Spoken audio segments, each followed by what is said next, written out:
The reliability is here. 0.98 ang reliability. Item reliability is there. Then I will also compute the measure. If you look at the measure, so it is already arranged. For example, ito yung measure. 2.51 ang highest, meaning to say this item is more difficult. 1.93 is 2.51 followed by 1.93, 1.74, and so on and so forth. Then, nandito yung mga items. Meaning to say, item 12 is the most difficult among the 32 items. Then at the bottom there is negative 1.44, negative 1.44, negative 1.39. So, yan yung easiest items among the 32. Okay? Then, there is infit and outfit. Infit, outfit. So, if you remember, kanina, kapag 0.5 to 1.5, acceptable yung items. Kapag outside of that, misfit yung items. Okay? Then I can request the map, item map. So here, napansin nyo, yung mga items, the items are arranged from Camille.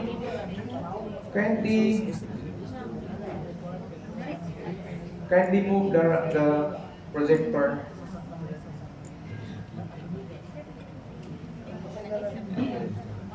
The items now are arranged from difficult to easy items. Easy items are placed at the bottom. More difficult items are placed at the top. Yan. Okay? So, at the right side are the list of items.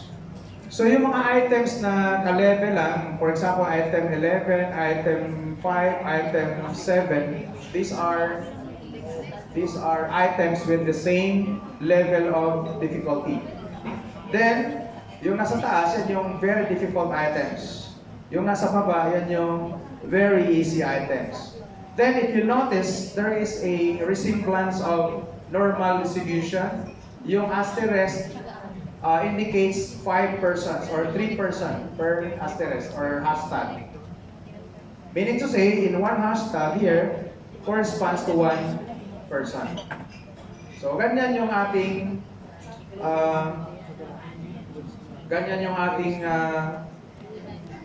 RAS analysis. Then, the question is how to present that in a scholarly format.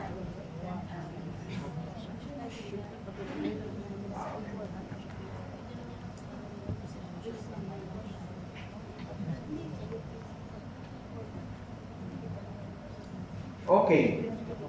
If we recall our discussion about RAS analysis. RAS analysis is a method of developing a test.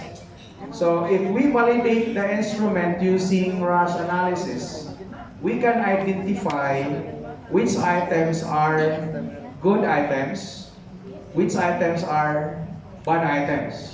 Of course, bad items, we don't like them, so we set aside. So we accept only those items that with infit and outfit statistics that are within 0.5 to 1.5. Okay? Then after that, we can present them. So para magamit ninyo sa inyong thesis or dissertation, so I can, for example, this one, results 32 items. So it's something like this. The first step is to present the in-fit and out-fit statistics of the overall questionnaire. Then, after that, you present the item reliability. Then, after that, you can present the item measure. Item measure refers to the item difficulty. Pag sinabi mong item measure, that refers to the item difficulty, then there are corresponding in-fit at saka out-fit statistics. Okay, then after that, you can present also the person item map. So, the person item maps looks like this. Ganito lang yung masasabi ko sa inyo. Yung method na to ay hindi mo matutunan ng nakikinig lang. Do not expect na pumapasok na sa isip nyo yun. Kaya ang advice ko mamaya, kung sino man yung gustong matuto about item analysis, mag-focus kayo sa item analysis. Kaso, sabay yun sa statistical data analysis, yung tools for testing significant differences. Ganito ang advice ko sa inyo kapag mag-attend kayo ng seminar. Huwag kayong mag-isip ng maraming topic at a time. Concentrate on one topic. For example, if your goal is to acquire new skills about item analysis, join the item analysis session. Huwag mong pangarapin na pati sa kabila ay matutunan mo rin. Kasi ang mangyayari niyan, pahapyaw lang. Mas maganda sa buhay, mayroong in-depth. Malalim yung alam mo. Hindi yung uma-attend ka, pinakinggan lahat. Pero pag uwi, wala namang dala. Yun yung friendly encouragement, friendly advice. Focus on one topic at a time. For example, this afternoon, we have 2 sessions. Session 1, parallel sessions yun. Yung workshop A is about item analysis. There is hands-on. Workshop B, there is hands-on also, but the topics are tools for testing significant differences. Yung mga t-test, ano ba? Yun. Nilagay natin yun sa hapon, yung t-test, mga ANOVA, para 4 hours ninyo aralin yun with hands-on. Okay. Ngayon, kung mag-attend kayo ng rush, kailangan alamin mo kung ano talaga ang mamaya pala hindi rush. But it is about item response theory na 3 parameters. 2 parameters, 3 parameters. Yung first parameter, yun yung item difficulty. Yung 2 parameters, item discrimination and difficulty. Yung third, yun yung may guessing. Yun yung kamamayang 1 o'clock. 1 o'clock to 5. So, item analysis. Then, 1 to 5 ulit. Doon sa ground floor, yun yung statistical tools. If your study is about testing significant differences, then you can join the workshop B this afternoon. Pero I'm sure, 100% sure, na hindi ka pwede na, for example, ang iba kasi 1 to 3 doon sa isa. Tapos 3 to 4 doon, lilipat sa kabila. So, pag uwi mo, wala kang matutunan. Tapusin nyo. Mag-decide kayo kung which topic mag-decide kayo. Okay. Any question about rush? Kasi it's 11 o'clock na. Don't worry because I will provide the handouts or the slides. Of course, may slides tayo. And aside from that, lecture lang yan. Ano ang natutunan mo sa lecture na yan? Yung RAS analysis, pwede siyang gamitin for validating your classroom-based questionnaire. You can utilize it for your thesis writing or thesis and dissertation. You can utilize it for your paper for publication or for paper presentation. Okay. Before we take our lunch, I will finish first the other topic. Madali lang to. Because this is very important because as I've said earlier, 101 years tayong behind. Ano ba to? Yung 101 years tayong behind? Di ba kayo na-curious?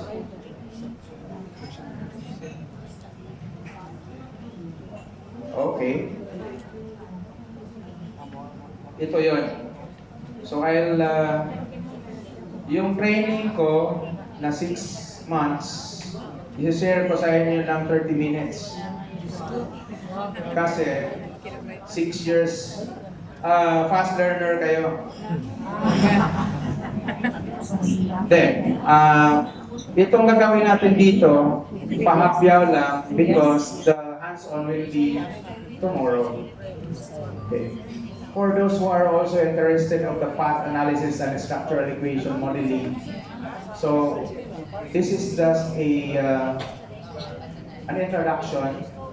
introductory part, and tomorrow would be the in-depth because it is a whole day tomorrow. So we will have hands-on session using our software. Okay.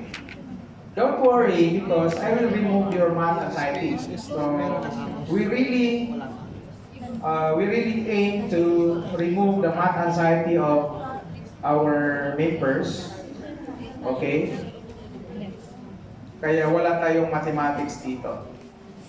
For almost 1 hour, 45 minutes na lang pala, I will discuss path analysis, measurement models, structural equation modeling, then the types of structural equation modeling, then dahil dalawa yan, 2 types.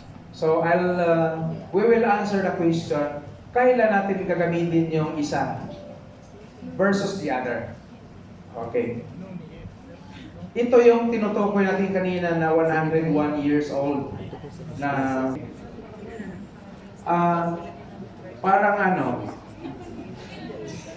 parang medical doctor. Hindi ibig sabihin na medical doctor ka, expert ka sa heart. Di ba?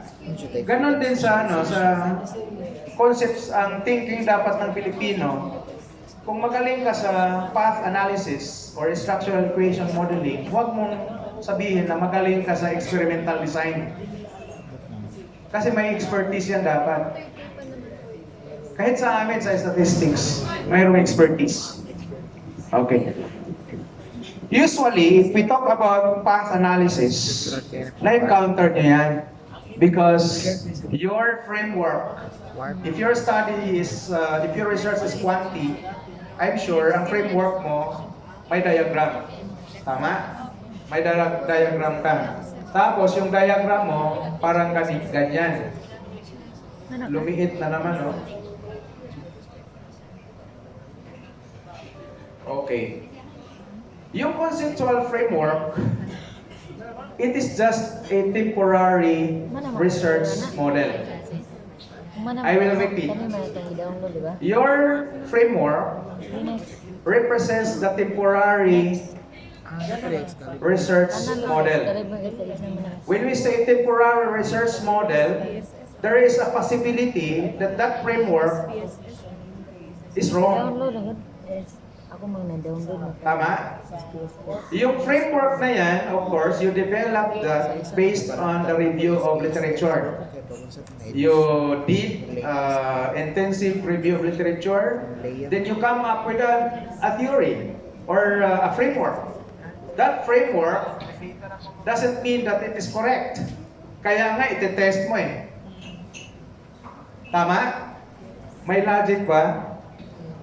After the framework has been developed, you need to test that further kasi kailangan natin ng empirical evidence.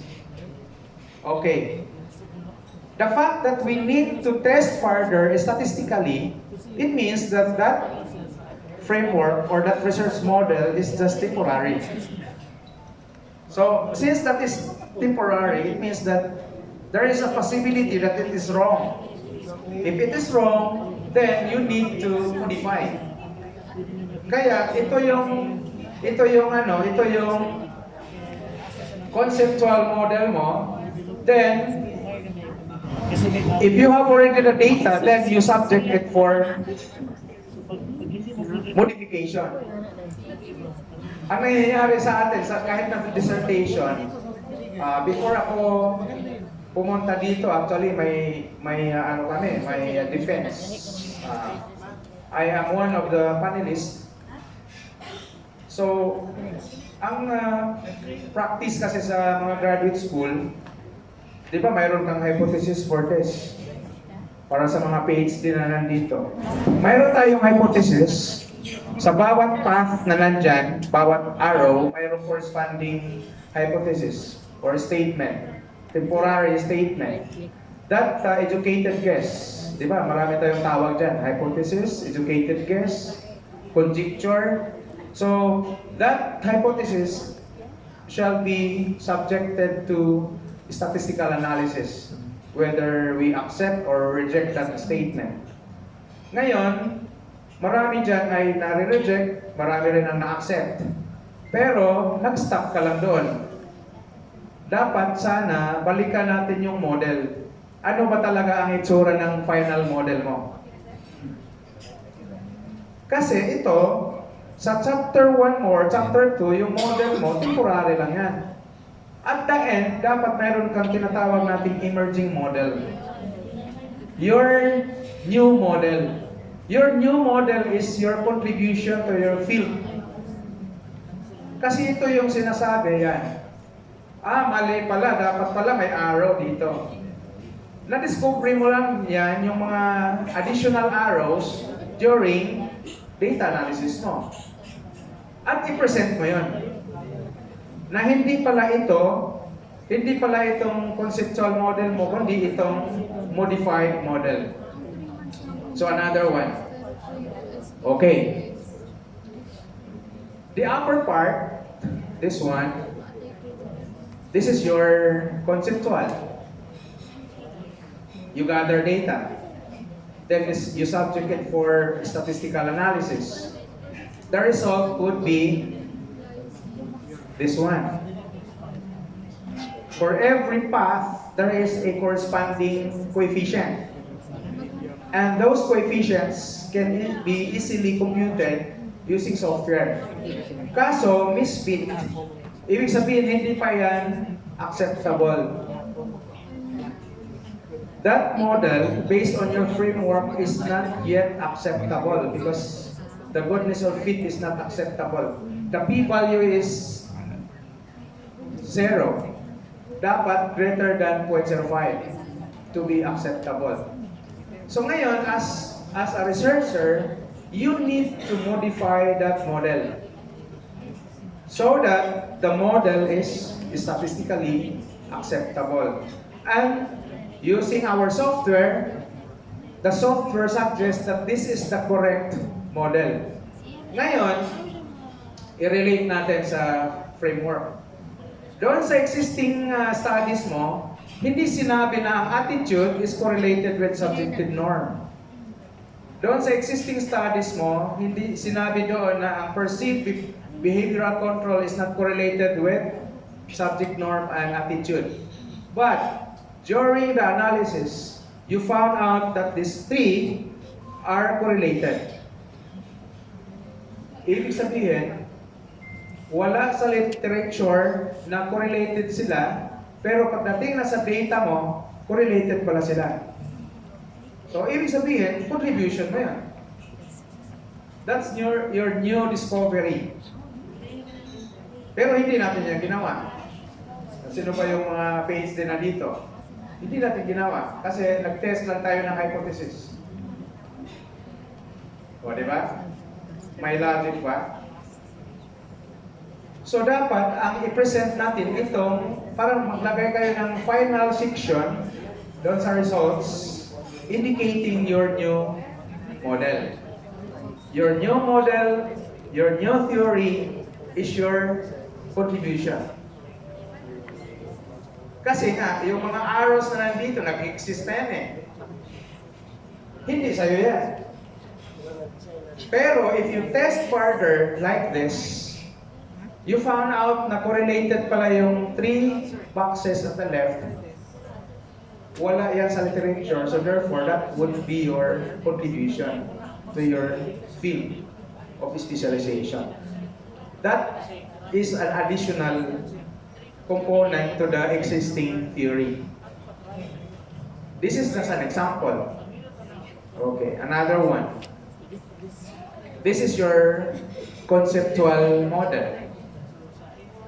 You review the literature, and you found out that these variables are intercorrelated. But some variables are not connected, meaning to say, wala sa literature yon. Ngayon, you subject that model for testing, and you found out na wrong. Hindi pa nag-fit because the p-value is still less than 0.05. Ngayon, i-modify mo. Using the software has the capability to modify, to guide you. The software will guide you on which variable is to be connected. So, for example, in this case, yung quality of elementary school, mayroong effect doon sa school test score. Pero sa literature, walang effect. Dito sa modified model mo, connected sila. So, yun ang ano mo dapat. This is your framework. This is based on your framework. And this is now based on your data. So, mayroon kang may contribute na wala doon sa literature. At hindi yan, marami na akong basis na gano'n eh. Nagpanelist. So, hindi ginagawa ng, dahil nga, limited yung knowledge nila about path analysis. Okay, I will proceed. So, ito ay mga model fit statistics siya. So, I will just skip that because of time constraint. Babawi na lang tayo sa second day. Kung sino man yung gusto nito. Okay? So, I will proceed to the other part. Observed variables versus unobserved. Pag sinabi natin observed, lahat ng nasa survey questionnaire mo, observe yan. Yung mga gender, religious affiliation, marital status, number of children, the items mismo, observe yan. Pero sa structural equation modeling, mayroon tayong variables that cannot be measured directly. Like happiness in life. Kung titingnan mo yung hitsura ni ma'am, you cannot measure or you don't know the level of happiness. You need a number of items. We call them items as, for example, Likert scale type. Manifest variables yun, or indicators of happiness in life. Math proficiency. para malaman mo ang math proficiency niya, bigyan mo siya ng exam. Bigyan mo ng test. Kaya, unobserved variables ito. Math proficiency, IQ, job satisfaction. Yan. Okay. I will skip this. I will proceed to the example. I have a confirmatory factor analysis. Kasi ano na lang gamay, konti na lang ang time.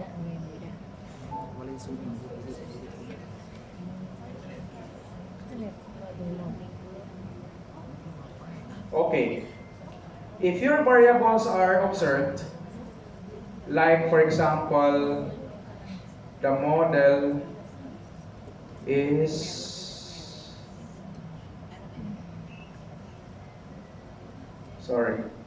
for example, if the model is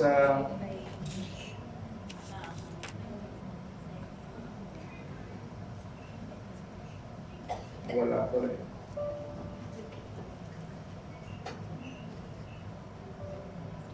Assuming that the model is like this.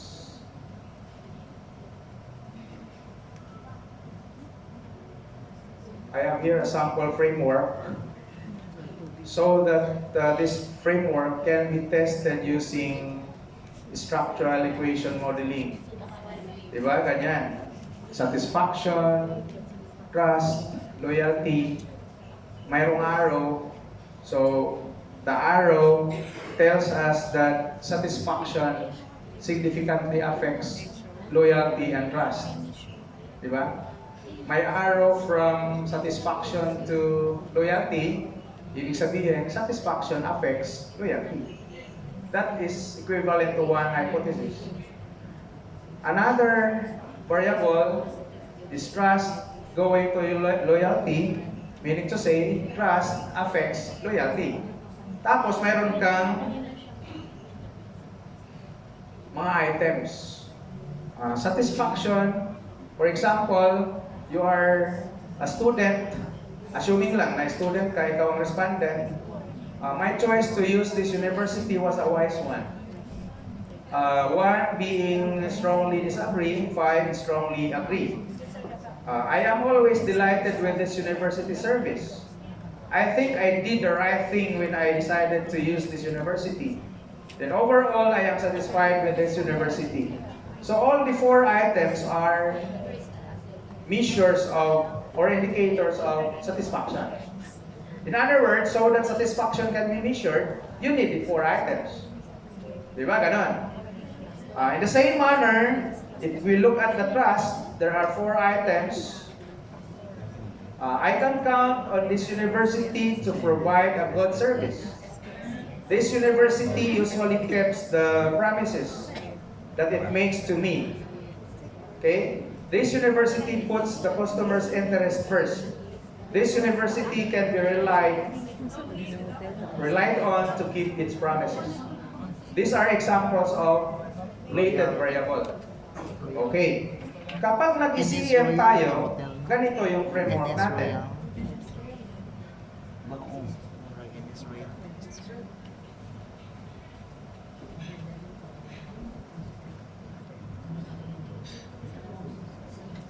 Did you understand?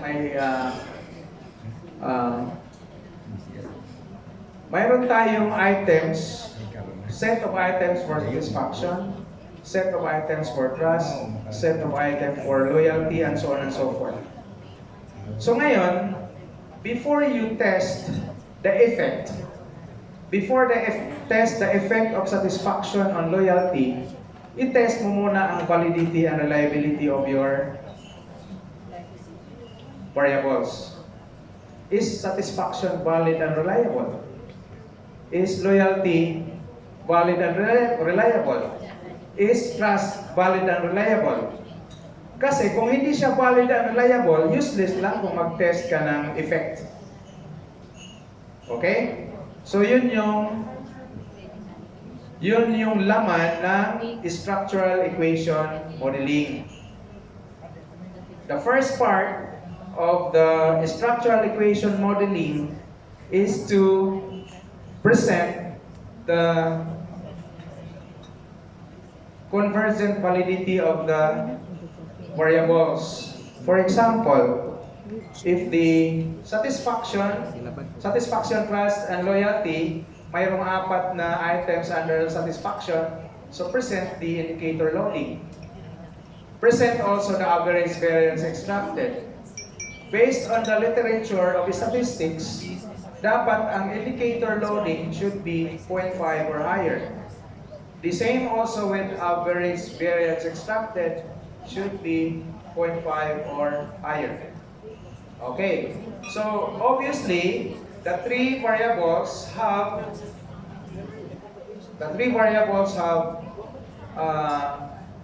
average variance extracted of greater than 0.5, so acceptable.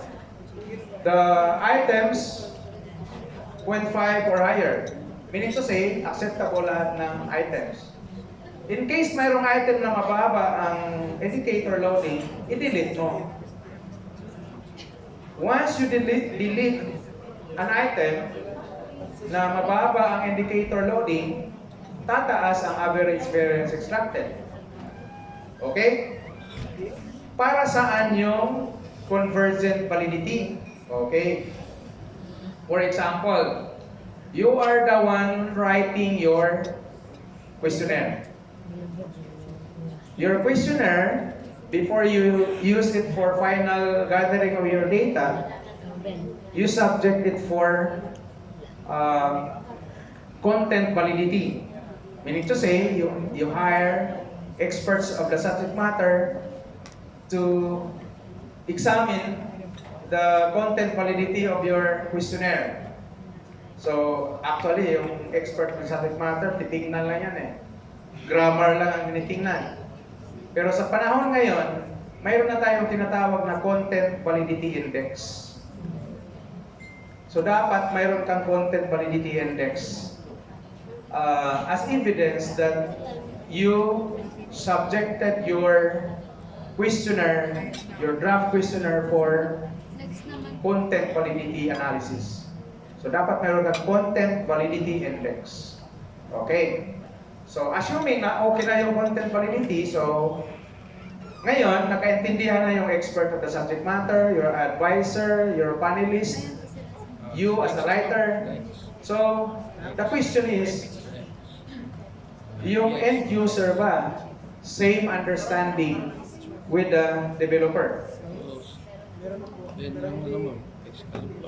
Diba?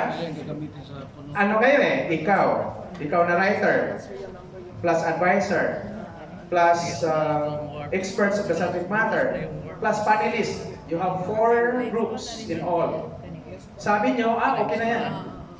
Ang tanong ko, yung understanding ba ng 4 na grupo na yan, same understanding with the end user? These are the respondents. We are not sure. But that can be proved using the convergent validity. Okay? So, i-check mo yung convergent validity because according to CAP, that is, your instrument has good convergent validity if your statements, your items are understood by you, or you have the same understanding with the end user or the respondents. Ibig sabihin, the respondents should have the same understanding with the developers of the questionnaire. If that is the case, then your questionnaire has a convergent validity. Okay. So, ibig sabihin, if you talk about satisfaction, trust, and loyalty, mayroong convergent validity. Okay. So, ibig sabihin, nagkaintindihan na yung respondents at saka yung developer ng questionnaire. Another one, discriminant validity. So, on discriminant validity, your questionnaire has a good discriminant validity if the items with this variable are not confused by the researcher. Mayroon kasing item, for example, yung item na isa. ang understanding ng estudyante is about trust. Pero nilagay mo siya sa satisfaction. So, nalilito siya. Dapat ang thinking niya about satisfaction. Pero, pang measure pala yun ng trust, so may problema. So, that can be addressed using discriminant validity analysis. Okay, ipakita mo lang naman yung statistics. The software can handle this. The software can provide this matrix.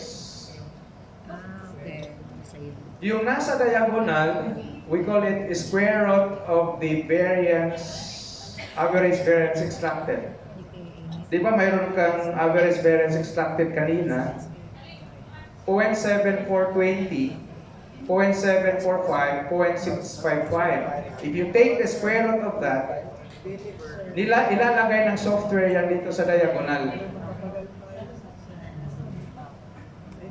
Kapag ang diagonal, yung numbers na nasa diagonal are greater than the values outside, yan, ibig sabihin, mayroong discriminant validity.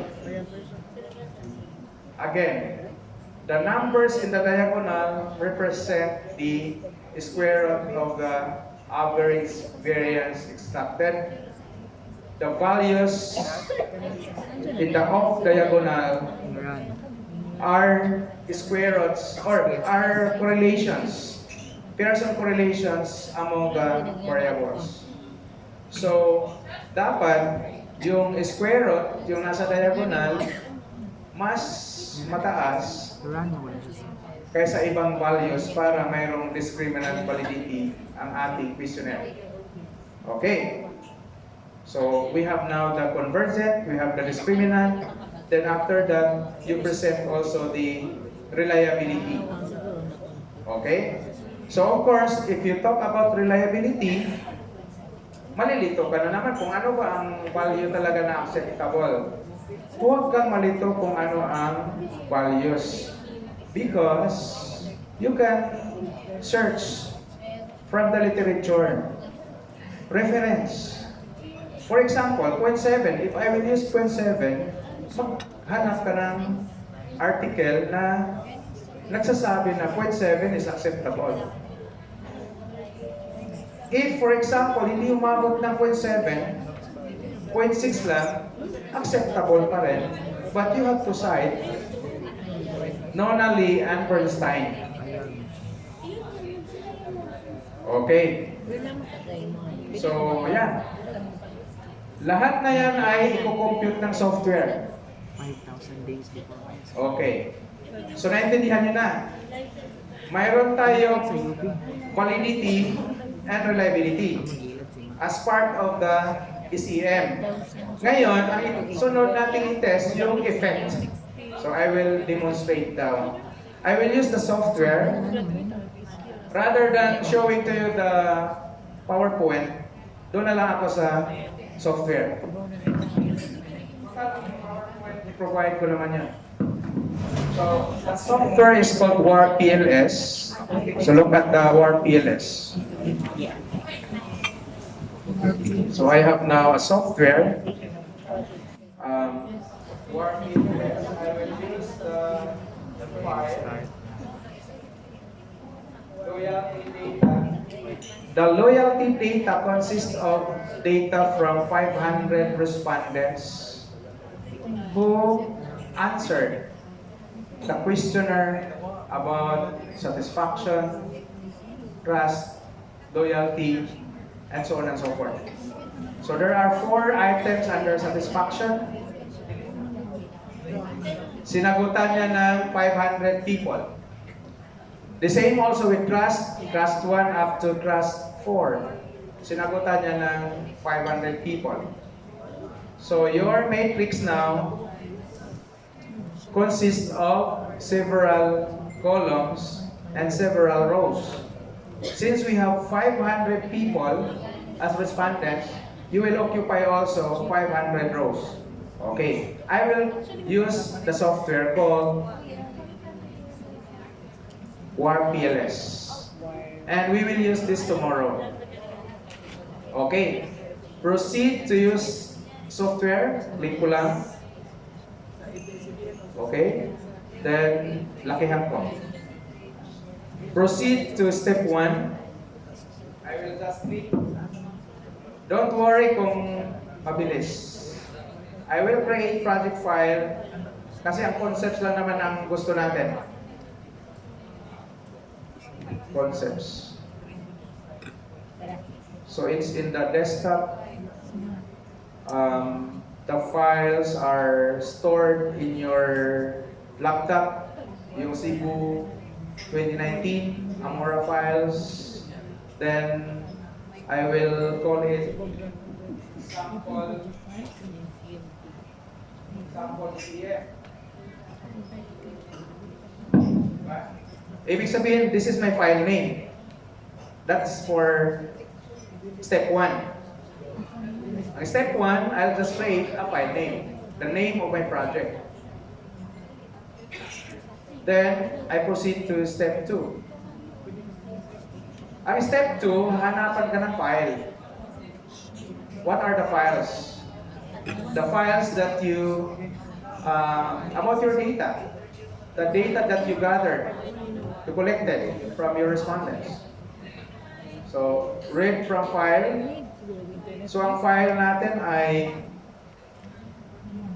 Excel file. There are 500 in all. Yeah. 500 in all. Then, depending on the speed of your computer, lalabas yung step 2. Kung mabilis yung computer ninyo, yan, kagaya yan, creating preview. Okay? Yan. Actually, from Excel, nilipat lang niya sa WAR-PLS.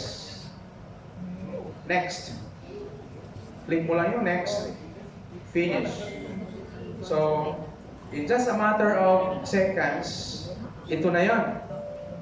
From Excel to WAR-PLS. Nilipat lang yan sa ES. Okay. After this, proceed na ako sa step 3. Di ba yung step 1? Ang step 1 is i-provide mo yung file name na gusto mo. File name of your project. Step 2, kunin mo yung data mo. Step 3, i-clean niya yan. Meaning to say, i-pre-process. Pag sinabing pre-process, titingnan niya kung mayroong missing data, kung mayroong mga kulang, sasabihin niya sa inyo. Nakalagay dyan, checking and correcting missing values. Checking for and correcting zero variance problems. Checking and correcting identical column names. Then, i-standardize niya. For example, yung variable ng satisfaction, 5-point Likert scale. Tapos yung ibang variables, hindi 5-point scale.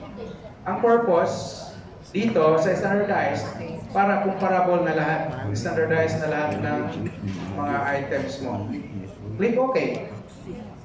Ibig sabihin, na-convert na ang data mo from raw data to standardized. Click mo yung OK. Okay. Summarize natin. Step 1, file name. Step 2, yung database or file. Step 3, nag-standardize siya. Standardize, yung 0, mean, 1 ang standard deviation. Then after that, step 4, mag-drawing na tayo na yung framework natin mismo. Drawing na natin. Okay, so I will take latent variable, create latent variable, then lagyan mo dito ng satisfaction. Sad. Then I will put all the items for satisfaction. 4, di ba? So meaning My variable name is satisfaction, and I have 4 items. Click ko lang. Click ko lang dito. Save. Okay. Di ba meron na akong oval? I have now an oval with 4 meaning 4 items. Okay. I will click latent variable again because I will create loyalty.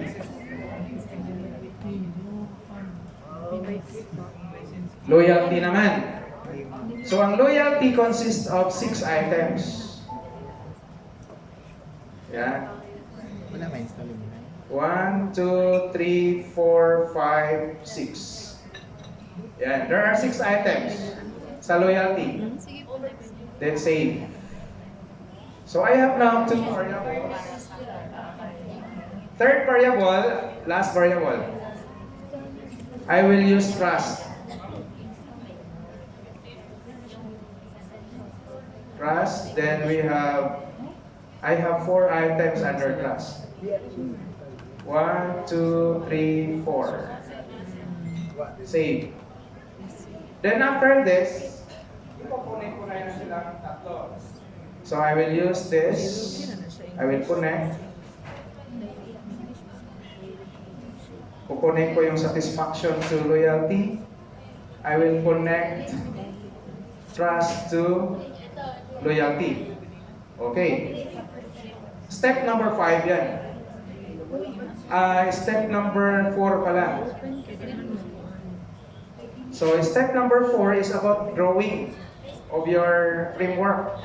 Then proceed to step 5. Yan na yung computation. Oh, di ba natapos na yung model mo?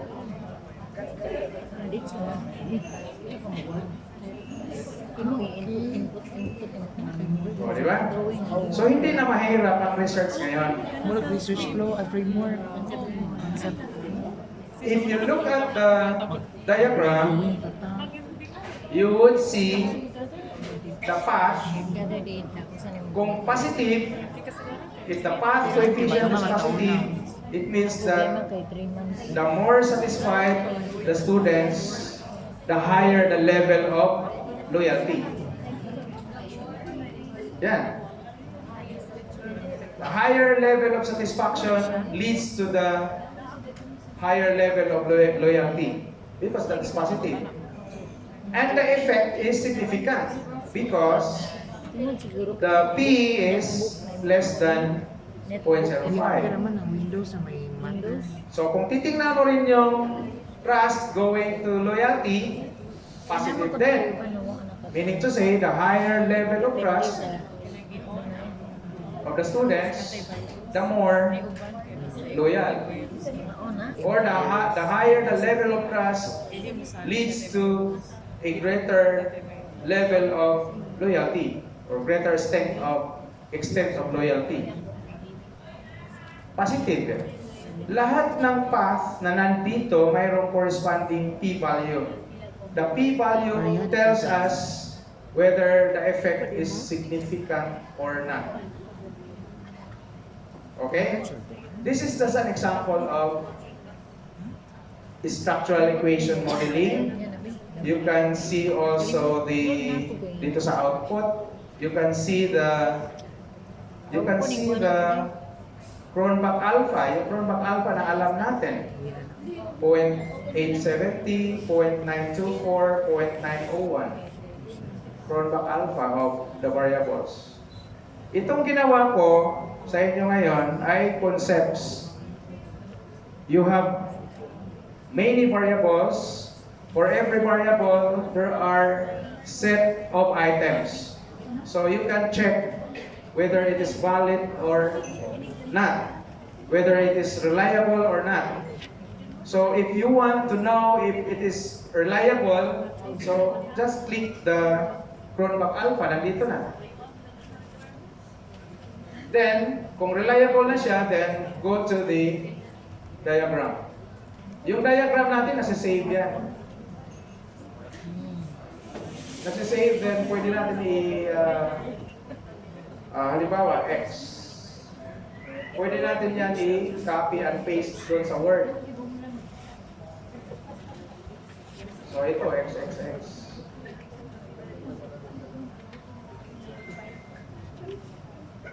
Yan, di ba?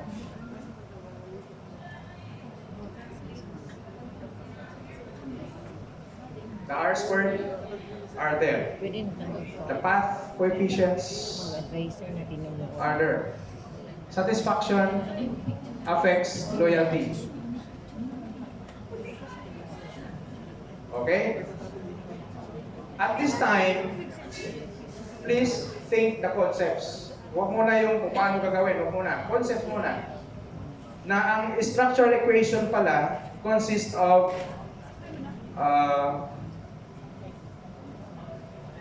variables na may mga indicators or items. Tapos, iti-test natin kung mayroon bang effect yung one variable versus the other. Latent variable. You can add more variables if you want. So, i-drawing lang natin. Babalik ka sa step number 4. Okay, so we have still 5 minutes for the Q&A. So you can ask questions. If you are interested of this tool, focus attending tomorrow. Tomorrow is, we have whole day training about this. Q&A.